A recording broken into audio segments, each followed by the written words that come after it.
Maybe I'm not gonna leave until I find what I came here for. You want to get a close-up look at all those who incur the curse of Allah and His wrath with your own eyes, is that it? All the ones your precious Allah has transformed into apes and swine? Go ahead. Take a close look at all us Jewish apes and pigs, what you can still see.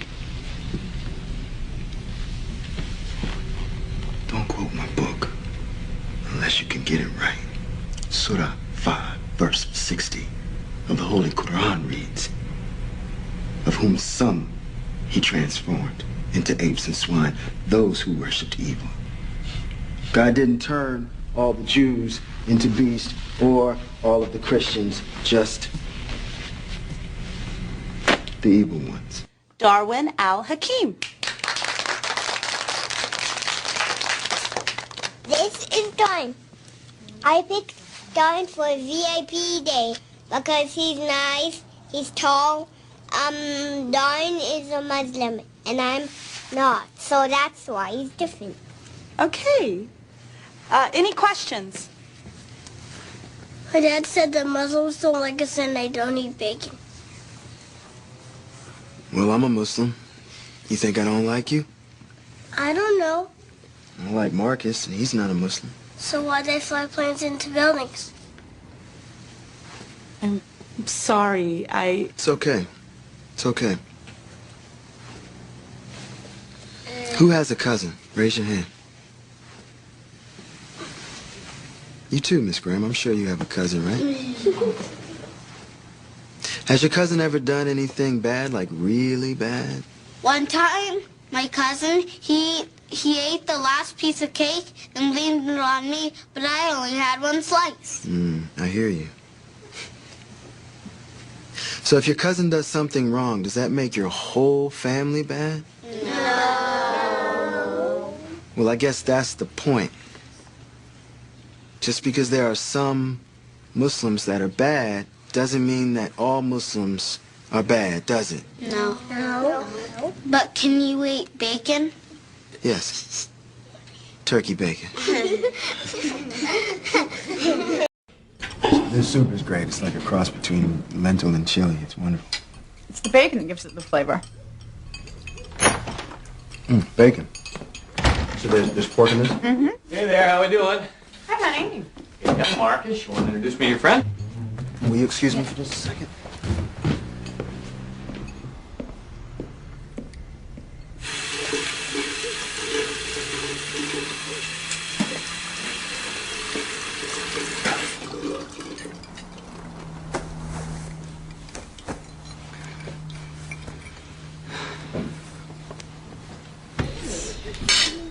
Darwyn, I am so sorry. I had no idea you're a vegetarian.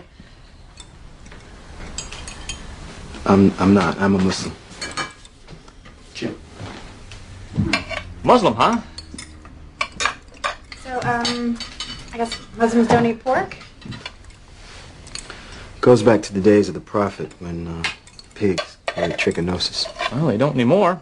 At least not the ones in Southern California. It's more of a tradition, I guess. I had no idea you people had so much in common with the Jews. Jim? He's kidding. What? I just want to know what the big deal is. You're Catholic, right? Uh-huh. So maybe you don't eat meat on Fridays. No, I actually eat meat every day of the week. Can I ask you a personal question? Go ahead. Why did you become a Muslim? Well, I grew up in a very liberal family. We had money, choices. There were no rules to speak of. Everything was all right, as long as it felt good. So, well, I did what I wanted. Parties, drugs, sex. I had a great time. But it took over my life. So, after a while, I started to feel lost. And one day, I met a Muslim woman. She was a Turk, an immigrant. She worked in a grocery store down the street. I used to feel so sorry for her, wearing that headscarf. How could she be so brainwashed? So kind of like you, I started asking questions, and talking to her. And then I began to realize that maybe I was the one who was brainwashed. I mean, all the so-called freedom in the West, it didn't bring me happiness. It just made me a slave to fashion, a slave to the cosmetics industry, a slave to man. And then I read the Holy Quran, and I saw that Islam gave dignity to women. In Islam, I learned that my value comes from what's inside, my heart, my soul. And that's when I became truly free.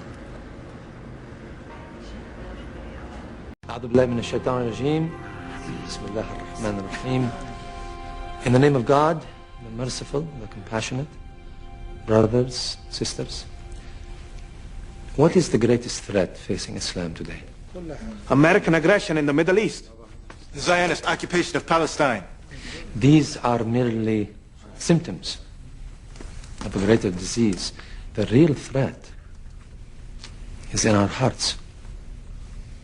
Instead of allowing Islam to transform us, some Muslims are trying to transform Islam to serve their political agenda.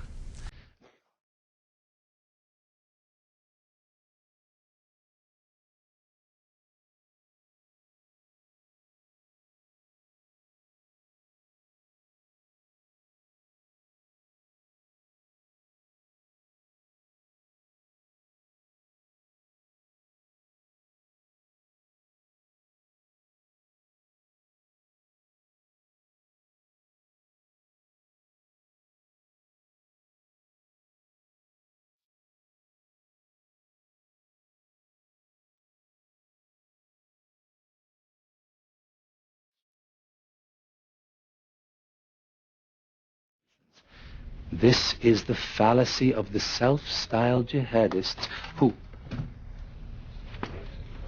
I hope I haven't angered you, brother. Assalamu alaikum. This is the fallacy of the self-styled jihadists who murder innocent civilians. How can you expect Muslims to be civilized when the Americans, the Israelis, the Russians killed thousands of Muslim civilians and dismiss it as collateral damage? The Holy Quran permits an eye for an eye. If the unbelievers kill our civilians, we have the right to do the same. Allah permits retaliation only against the guilty party, not against innocents. Surah 53, verse 38 says, "No soul shall bear the burden of another." The Holy Quran also says, "And kill them wherever you find them, and drive them out of the places where they drove you out. For persecution is worse than killing." You forgot the first part of that verse, brother. Fight in God's cause against those who fight you. But do not commit aggression. God does not love aggressors. There are many who are seeking God, but instead end up following the devil. What you said tonight troubled you. Yes. It's very different from what I've been told. There are many false teachers taking verses from the glorious Quran out of context, corrupting the teachings of the Holy Prophet. Sallallahu alayhi wasallam. Sallallahu alayhi wasallam. Tell me, brother, what is the greatest jihad?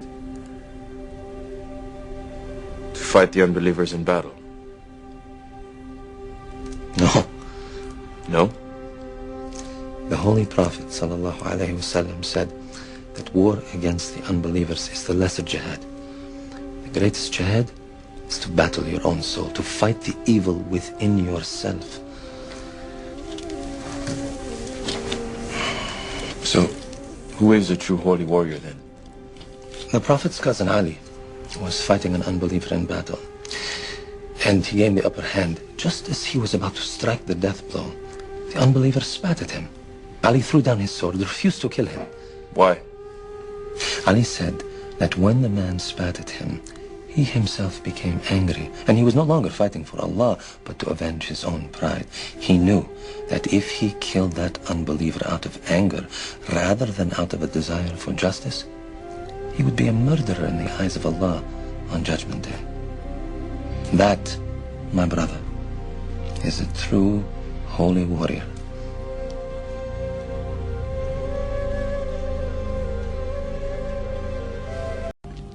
Assalamu alaikum.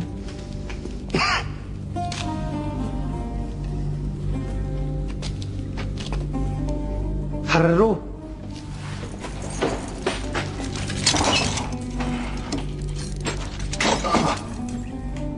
اتركونا.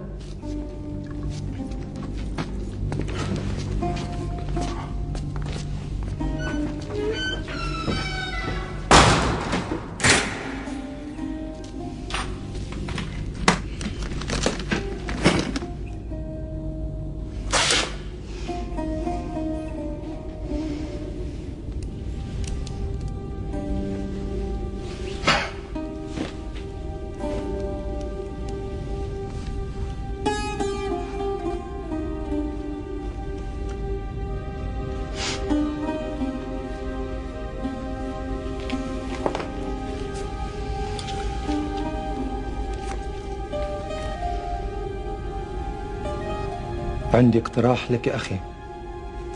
هذه كلمة ربنا. إذا تقدر تثبت أن القرآن الكريم يسمح لقتل المدنيين الأبرياء فأنضم لحركاتكم. ولكن لو أثبت لك أنا أن الإسلام تمنع الإرهاب لازم تتخلى عن ميلك. هذا النقطة. لا، ليس نكتة، مناقشة.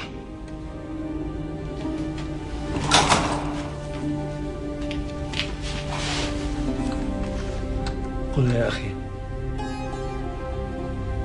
ما هو أعظم جهاد؟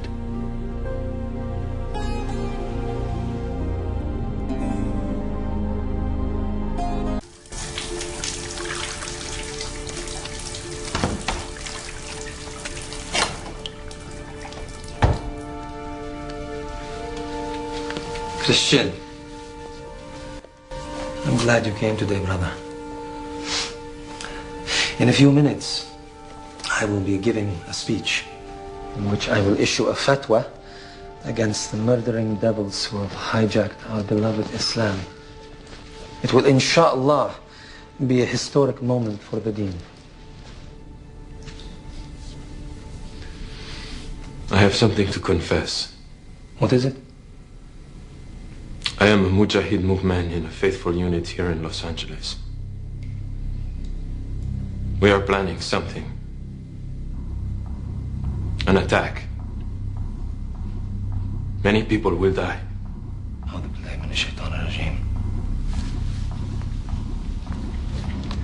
You must turn yourself into the police immediately.